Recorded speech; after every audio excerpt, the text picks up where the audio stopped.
High all, ఈరోజు topic వచ్చేసి straight line మీద కొన్ని ప్రాబ్లమ్ చూద్దాం. ఫస్ట్ ప్రాబ్లం వచ్చేసి a straight line through Q of √3, 2 makes an angle π/6 with the positive direction of x-axis if the straight line intersect the line 3x minus 4y plus 8 is equals to 0 at P. Find the distance of PQ. అంటే mod r find చేయమంటున్నాడు. Distance అంటే mod r find చేయమంటున్నాడు. So మనం first x-axis, y-axis ఏంటి positive direction అన్నాడు.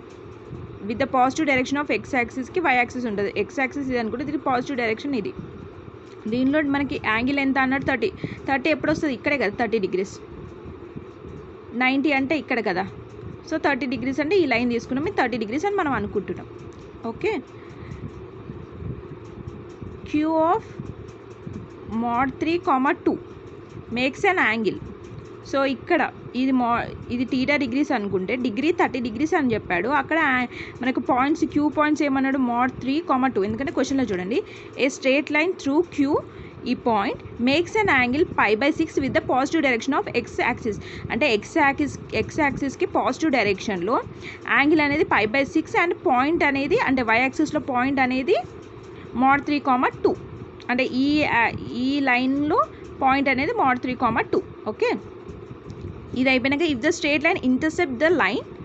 So ఇక్కడ ఒక all red line, ఈ లైన్ ఇంటర్సెప్ట్ అవుతుంది. ఇక్కడ ఒక పాయింట్, మన ఇష్టం ఏ పాయింట్ అయినా, అంటే ఇక్కడ కూడా పాయింట్ వేసుకోవచ్చు, మనం ఇక్కడ వేసుకున్నాం.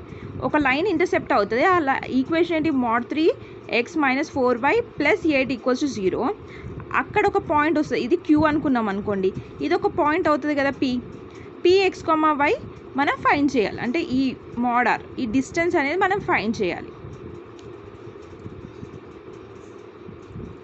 క్లియర్ కదా?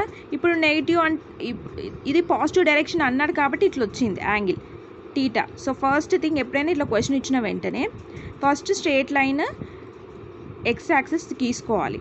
అక్కడ వాళ్ళు పాజిటివ్ డైరెక్షన్ అంటున్నారు కాబట్టి పాజిటివ్ డైరెక్షన్ అంటే ఇది పాజిటివ్ డైరెక్షన్.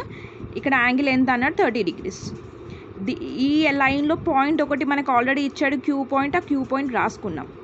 ఇదే స్ట్రేట్ లైన్ని వేరే లైన్ అనేది ఇంటర్సెప్ట్ అవుతుంది అన్నాడు. సో ఇలా పెట్టుకొని ఈ లైన్ ఈక్వేషన్ మనం రాసుకున్నాం. ఈ పాయింట్ px, y అనుకుంటున్నాం. సో ఈ mod r ఇక్కడి నుంచి ఇక్కడికి PQకి డిస్టెన్స్ ఉంటుంది చూడు, ఆ డిస్టెన్స్ మనం ఫైండ్ చేయమంటాడు. Let the PQ distance is mod r. ఇక్కడి నుంచి ఇక్కడికి mod r అనుకున్నాం అనుకోండి. మనకి ఫార్ములా ఏంటి? p of x, y. ఈ p of x, y find చేయాలి ఫస్ట్.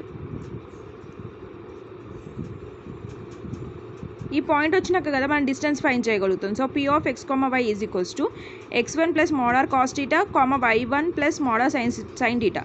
ఈ ఫార్ములా ఎందుకు తీసుకున్నాం? ఎందుకంటే ఇక్కడ క్లియర్గా మనకి యాంగిల్ ఇచ్చాడా, ఒక పాయింట్ ఇచ్చాడు.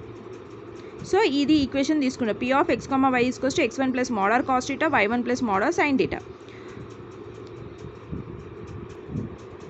So p of x, y is equals to x1 అంటే mod 3 plus mod r cos 30 degrees, y point ఏంటి 2 కదా, 2 plus mod r sin 30 degrees. cos 30 degrees రాసుకున్నాం, sin 30 degrees రాసుకున్నాం. సో ఒక పాయింట్ ఏమొచ్చింది? mod 3 plus √3 plus √3 mod r by 2 plus mod r by 2 points అంటే x point, y point వచ్చింది. అంటే p of x, y value వచ్చింది కదా. ఎందుకంటే ఇక్కడ మనకి mod r వాల్యూ తెలియదు కాబట్టి దీన్ని ఇట్లనే వదిలేయాలి. సో మనకి ఏంటి ఇప్పుడు? పాయింట్ px, y కూడా వచ్చింది. క్వశ్చన్లో ఏమన్నాడు? ఈ పాయింట్ అనేది ఈ లైన్, అంటే ఈ లైన్ అనేది ఇంటర్సెప్ట్ అవుతుంది కదా. ఏ లైన్ అది? mod 3x, x minus √3x minus 4y plus 8 equals to 0. So ఈ ఈక్వేషన్లో ఇప్పుడు వచ్చిన పాయింట్ సబ్స్టిట్యూట్ చేద్దాం. సబ్స్టిట్యూట్ చేసి ఎందుకు సబ్స్టిట్యూట్ చేస్తున్నామంటే, ఇంటర్సెప్ట్ అయినప్పుడు ఈ పాయింట్ మనం ఫైండ్ చేసామంటే ఈ లైన్కి x వాల్యూ ఏమో ఇది, y వాల్యూ ఏమో ఇది. సో మనకు already x value, y value వచ్చింది కాబట్టి అందులో సబ్స్టిట్యూట్ చేస్తే చూడండి, √3 x వాల్యూ ఏంటి? √3 plus √3 mod r by 2 minus 4, y point ఏంటి? 2 plus mod r by 2 plus 8 equals to 0. ఇది సాల్వ్ చేయండి. సాల్వ్ చేస్తే మీకు mod r వాల్యూ ఏమొస్తుంది? ఇక్కడ చూడండి, మనం LCM కూడా తీసుకున్నాం. సో ఇప్పుడు ఏంటి? 6, okay, plus 3 mod r minus 4 mod r ఏమవుతుంది? Minus mod r by 2 is equals to 0నా. సో 2 ఇటు తీసుకెళ్తే 6 minus mod R equals to 0నా? ఓకే, చూద్దాం ఇక్కడ 6 minus mod R equals to 0. So 6 equals to ఇది ఇటు తీసుకుంటే మోడ్ ఆర్, అంటే మన మోడ్ ఆర్ వాల్యూ వచ్చిందా? అంటే డిస్టెన్స్ ఎంత? 6. క్వశ్చన్లో ఏమన్నాడు? పీక్యూ డిస్టెన్స్ ఫైండ్ చేయమని. పీక్యూ డిస్టెన్స్ ఏంటి? 6. ప్రాబ్లం ఇలా సాల్వ్ చేయాలి. మళ్ళీ ఒకసారి చెప్తాను. క్వశ్చన్లో ఎప్పుడైనా positive direction of X axis అంటే అక్కడ ఏ యాంగిల్ ఇచ్చాడో ఆ యాంగిల్ రాసుకోవాలి. ఆ లైన్లో మనం ఒక దగ్గర పాయింట్ తీసుకోవాలి. అక్కడ పాయింట్ ఆల్రెడీ ఇచ్చాడు కాబట్టి. తర్వాత ఏమన్నాడు? ఈ స్ట్రేట్ లైన్కి ఇంకో స్ట్రేట్ లైన్ అనేది ఇంటర్సెప్ట్ అవుతుందని చెప్పాడు. సో ఇది ఇంటర్సెప్ట్ అయింది ఇక్కడ. అదేంటి? mod 3x minus 4y plus 8 equals to 0. ఇక్కడ పాయింట్ అనేది మనకు తెలియదు. సో ఫస్ట్ ఈ పాయింట్ ఫైండ్ చేస్తే అప్పుడు మనం పీక్యూ డిస్టెన్స్ ఫైండ్ చేయగలుగుతాం. సో ఫస్ట్ ఏం చేస్తున్నాం మనం? ఆల్రెడీ మనకి యాంగిల్ వాల్యూ పాయింట్ తెలుసు కాబట్టి ఈ ఫార్ములా పెట్టి సబ్స్టిట్యూట్ చేస్తే మనకి P of X comma Y value వస్తుంది. ఈ P of X comma Y value వచ్చింది కాబట్టి ఇక్కడ మనకి ఈక్వేషన్ ఇచ్చాడు కాబట్టి, ఈక్వేషన్ ఇవ్వకపోతే మళ్ళీ వేరేలా ఉంటుంది. ఈక్వేషన్ ఇచ్చాడు కాబట్టి ఈక్వేషన్లో ఈ X value Y value substitute చేస్తే మోడ్ ఆర్ వాల్యూ వచ్చేస్తుంది, అంటే డిస్టెన్స్ అనేది వచ్చేస్తుంది. సో ఇలా సాల్వ్ చేయాలి. ఏమైనా డౌట్స్ ఉంటే కామెంట్ సెక్షన్లో పోస్ట్ చేయండి. Thank you for watching this video.